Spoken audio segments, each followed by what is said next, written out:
tidak ada yang murni dari yang Allah kehendaki. Memang Allah kehendaki, Allah ciptakan, tapi murni jelek, nggak ada baiknya sama sekali, nggak ada. Relatif.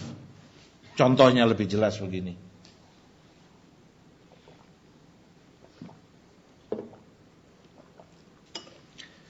Kadang orang-orang kafir, kalau orang kafir wajar lah, nggak ada imannya. Orientalis, yang jadi masalah pengekor-pengekornya ini dari kalangan orang yang mengaku beriman dan Islam, mempermasalahkan hukum-hukum syariat. Baik.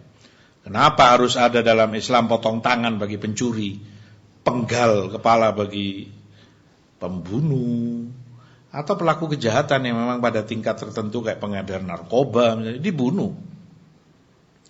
Baik.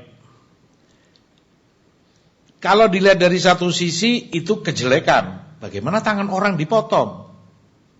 Akhirnya kan nggak bisa beraktivitas dia. Karena yang dipotong kan pergelangan tangannya, bukan semua tangan sini. Ini aja yang dipotong. Itu kejelekan bagi dia sebagai pencuri.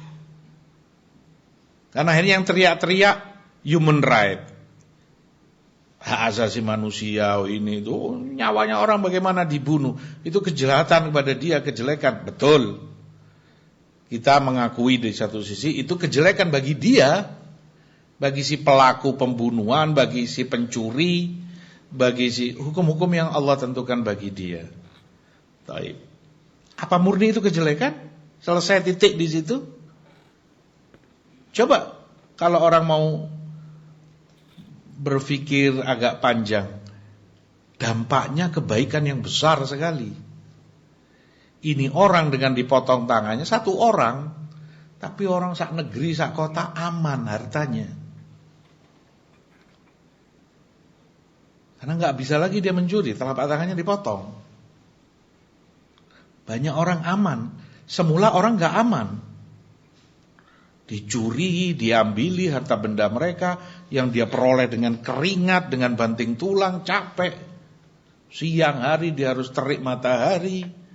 Begitu saja diambil harta bendanya. Terzolimi mereka, kasihan. Maka untuk keamanan sekian banyak orang, harta benda mereka, untuk kebaikan mereka diberhentikan. Kejahatan tangan dia dengan dipotong.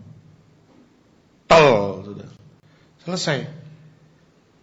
Itu satu. Belum lagi efek jerahnya. Kan orang mikir mau mencuri orang lain, pelaku lain mungkin. Kalau aku mencuri, ketangkep kayak fulan, nasibku dipotong tanganku.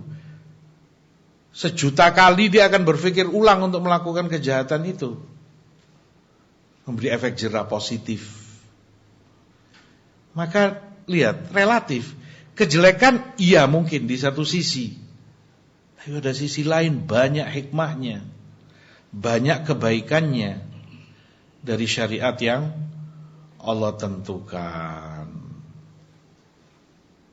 Maka Allah terpuji karena syariat dan hukum yang Allah tentukan. Dan pantas untuk dipuji. Orang bersyukur, ya Allah betul, alhamdulillah harta kita aman, gak ada yang berani ganggu, bahkan nyawa gak berani orang sembarangan karena ada hukum di depannya, dipenggal kepalanya. Sehingga orang mikir, kalaupun dia emosi, kalaupun dia marah, mikir 1000 kali untuk sampai berani membunuh orang. Makanya di tempat yang itu diterapkan, di negeri yang diamalkan, jauh berlipat-lipat ganda lebih aman daripada yang lain. Yang lain paling-paling dia mikir, alah paling 5 tahun hukuman, paling 10 tahun. Itu pun belum lagi nanti dia dapat keringanan dari arah mana, atau mungkin dengan ini itu, alhasil enteng, nyawa kayak bunuh lalat aja. Berapa banyak pembunuhan dalam tiap jam, bahkan nyawa orang jadi taruhan. Walhasil banyak hikmah dan kebaikannya.